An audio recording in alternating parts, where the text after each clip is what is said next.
Pada pendapat aku, 3 pemain yang Fergie akan beli ialah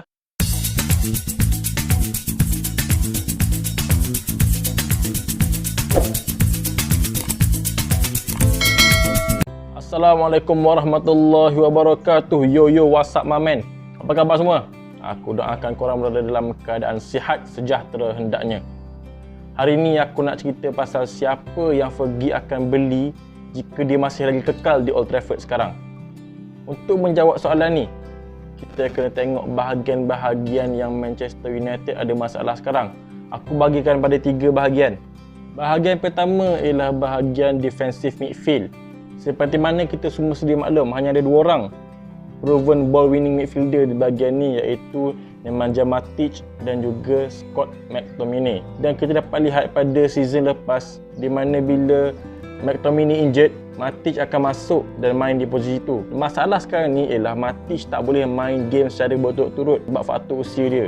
Bila kita paksa dia tak boleh perform. Ada 3 lagi midfield lain, iaitu Bruno Fernandes, Fresh dan juga Paul Pogba. Masalahnya ialah 3 orang ni, DM bukan ialah posisi dia orang. Bila kita tak ada orang kat situ, dia akan jadi weak link untuk Manchester United. So aku cadangkan 3 nama untuk tambah baik lagi posisi ni. Pertama ialah Wilfred Ndidi, kedua ialah Declan Rice dan ketiga Ibrahim Sangare. Pemain ni aku bagikan pada dia orang punya pro and cons. Contoh pertama ialah Wilfred Ndidi. Pros Wilfred Ndidi ni, dia dah proven di Premier League. Dia dah main Premier League 2 tahun lebih dah, dan dia merupakan top 2 di Premier League untuk tackles dan interception. Dia buat 4 tackles per game dan 2.7 interception per game. Dan dia pun muda lagi, umur dia baru 23 tahun. Cons dia Ndidi ni ialah, kenapa Wilfred Ndidi nak ke kelab yang lebih bawah daripada Leicester City? Betul tak?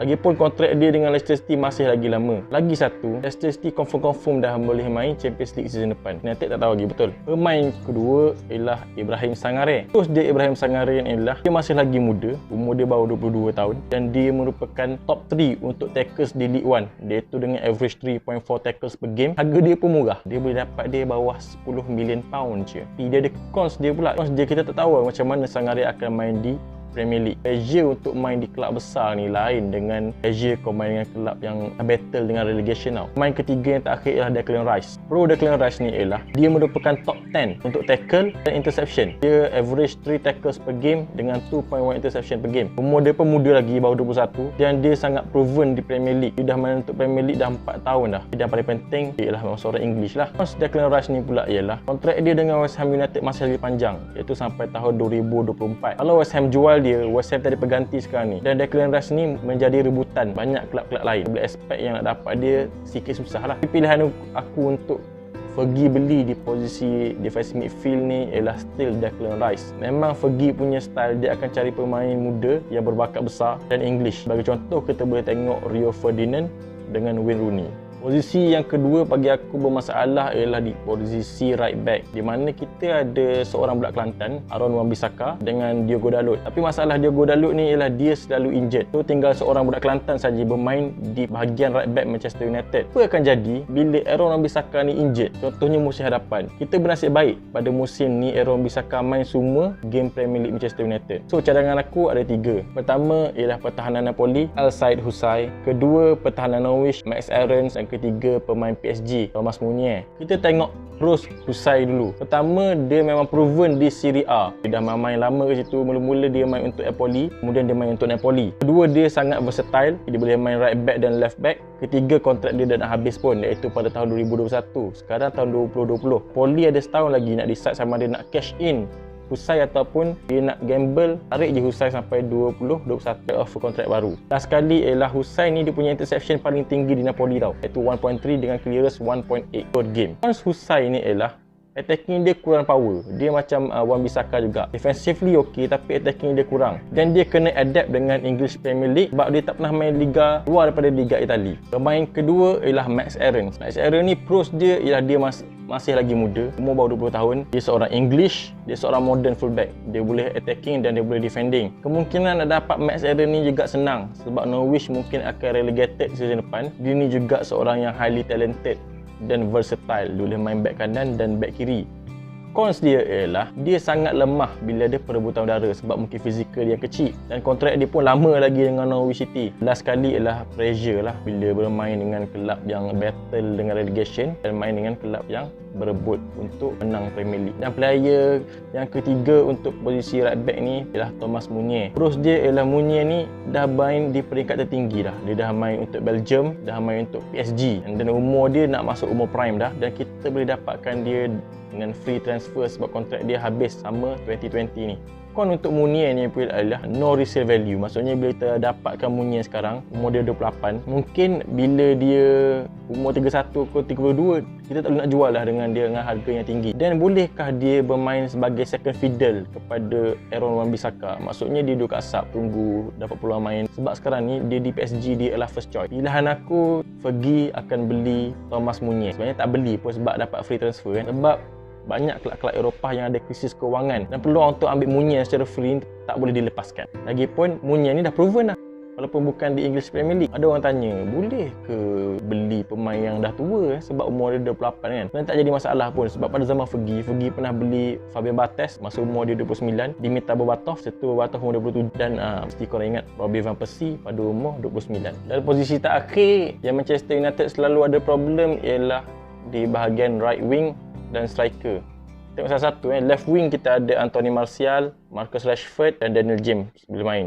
Right wing Daniel James dulu bermain juga, ada Juan Mata, ada Mason Greenwood, dan juga macam biasalah Jesse Lingard kesayangan kita semua. Masalah sekarang di right wing ialah Mata dah semakin tua, Lingard out of form, Daniel James tak boleh nak harapkan dia je, Mason Greenwood masih lagi terlalu muda. Kita tengok season lepas James burn out teruk sebab selalu digunakan. Antara striker dan right wing ni kita boleh settle salah satu je dengan satu pembelian dah cukup bermakna sebab posisi left wing, right wing dan striker kita boleh interchange dia orang, tukar. Kalau tak main striker boleh main left wing boleh main right wing. Tiga cadangan aku untuk posisi ni ialah pertama Pierre-Emerick Aubameyang, dua ialah Harry Kane, tiga ialah Jadon Sancho. Pro Aubameyang ni ialah dia dah proven di Premier League.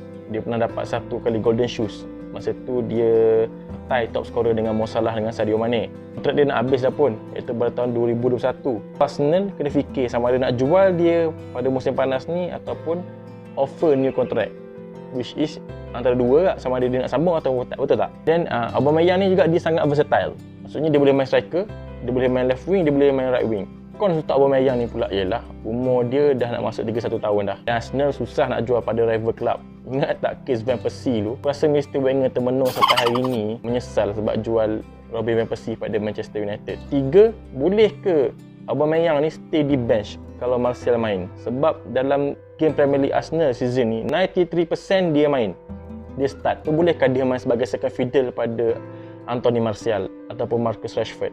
Untuk Harry Kane, pro dia ialah dia English, umur dia 26, dia akan masuk dia punya prime years lah, dan dia memang proven di Premier League dengan 2 kali golden boot dia tu. Dan dia ni memang seorang captain material. Dia boleh captain Spurs, dia boleh captain England. So tak mustahil lah di Manchester United dia boleh menambahkan lagi kita punya leadership di dressing room. Cons dia untuk Harry Kane ni ialah harga dia mahal. Tahu, 105 juta pound. Dan kita pun tahu Levi ni, Daniel Levi adalah tough negotiator. Mana dia susah nak jual pada kelab-kelab yang bersaing dengan dia. Kita jangan ambil kes Michael Carrick dengan Dimitar Berbatov sebab masa tu Spurs berada di bawah Manchester United. Sekarang United dan Spurs ni saing-saing dah, berebut nak pergi Champions League sama-sama. Orang lain berebut nak juara, kita berebut nak pergi Champions League. Buat apa dia nak jual kepada direct rivals dia? Betul. So pemain ketiga ialah Jadon Sancho. Pro Sancho ni ialah bila kita beli Sancho, dia boleh main right wing, left wing, inside forward, right and left, dan dia boleh main attacking midfielder center. Kalau kita beli dia letak di right wing, settle masalah kita semua. Dia sangat versatile, orang English, umur pun masih lagi muda, iaitu umur dia baru 20 tahun. Rating dia di Champions League menunjukkan dia ni memang boleh beraksi di peringkat tertinggi. Cons dia pula ialah kontrak dia lambat lagi nak expired, iaitu pada 2022. Jadi Dortmund boleh main tarik tali kat situ. Harga dia pun sama macam Harry Kane juga, mahal, 102 juta pound. Dia masih lagi belum tested di EPL. Conclusion untuk bahagian ni, aku still rasa Fergie akan ambil Jadon Sancho sebab dia akan menyelesaikan segala masalah di bahagian hadapan, left wing, right wing dan striker. Dan memang tipikal Fergie juga, dia akan beli pemain English muda dan yang dia boleh jual balik. Dortmund dah start kena fikir nak jual sekarang ataupun season depan. Kalau tak, dia mungkin kehilangan Sancho secara percuma. Jadi 3 pemain pilihan yang aku rasa Fergie akan beli jika dia masih lagi pegang Manchester United sekarang ialah Declan Rice, Thomas Meunier dan juga Jadon Sancho. Sebab dia 3 orang ni menepati prinsip conveyor belt yang macam aku cerita pada episod lepas. Kalau kita dapat 3 orang ni, memang kita boleh consider sebagai mission success lah. Dah berjaya kan, pemain yang memang kita dah usah lama dah. Akhir kalam, Solskjaer ni anak buah Ferguson dan aku expect Solskjaer juga akan gunakan prinsip yang sama, prinsip conveyor belt. Sebagai fans Man U, ayolah kita berdoa, especially bab Jadon Sancho lah, supaya dia tak dikebas oleh pasukan-pasukan elit lain seperti Barcelona yang sedang mengintai di tirai kamar indah itu. Setakat itu saja untuk episod kali ini. Kita jumpa lagi di episod depan. Assalamualaikum warahmatullahi wabarakatuh.